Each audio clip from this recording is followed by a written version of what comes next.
I'm Marilyn Fowler with the Women's Intercultural Network, and we're sort of the host of this particular session. And I'm going to thank all of our co-sponsors who are Women's Intercultural Network, and they are holding their session, which was moved without our knowing it, to Wednesday. I've forgotten. Elahi, what's your next one? Elahi's was moved.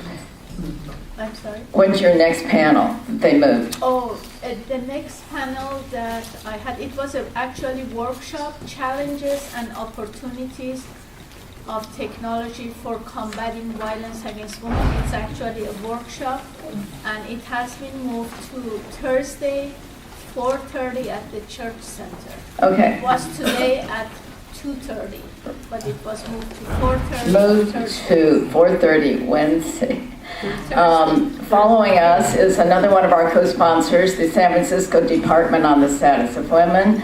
They are at 12:30 today. They have two others, which I don't have in mind. Amy, are you in here? No.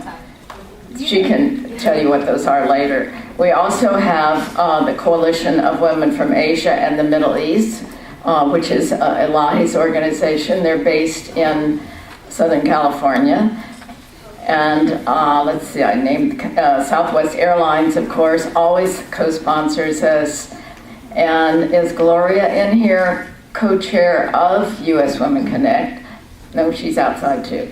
Okay, I want to introduce you to my longtime partner, Jackie Witherspoon, the Honorable Jackie Witherspoon, who was an important legislator in the state of New Hampshire, who actually was the first legislator to establish Martin Luther King Day.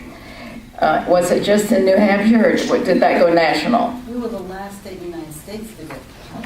Oh. Jackie has been training primarily African women for years on how to run for office, how to become involved in politics through the Club of Madrid and the United Nations. When she was legislator, she also abandoned the death penalty and Lost by one vote. Excellent. You lost by one vote. Well, there you go. You see, your vote counts. She is involved in the Harvard Law School graduate group. She was Hillary Rodham Clinton's campaign chair in New Hampshire, and you'll remember how that went. Yeah. She won New Hampshire. Yes. Her organization is Decisions in Democracy International, and she has done amazing other things, but I'm going to turn this over to her, and she will tell you about the panel, and she will moderate the panel. Thank you for coming, and we will be in touch later. I'm going to stand in front of you because I think the closer that I get to you, the quicker our energy all comes together. It's a great honor to be here. On my shoulders, or I should say I'm on the shoulders of many, many women who have fought for the rights of women for so many years. It's a collaborative effort. It's an effort, and some of you have recently seen the movie Lincoln. When you look at all the things that happens behind the scenes, we very rarely see the voices or hear the voices of women. But we know whether it's the cooking, the cleaning, the sewing, the actual organizing, and so many movements always happen with the hands of women. We just celebrated this week President Obama installing the statue of Rosa Parks. Well, we also know that Rosa Parks is just a symbol of all of the people who refuse to get on the back of the bus.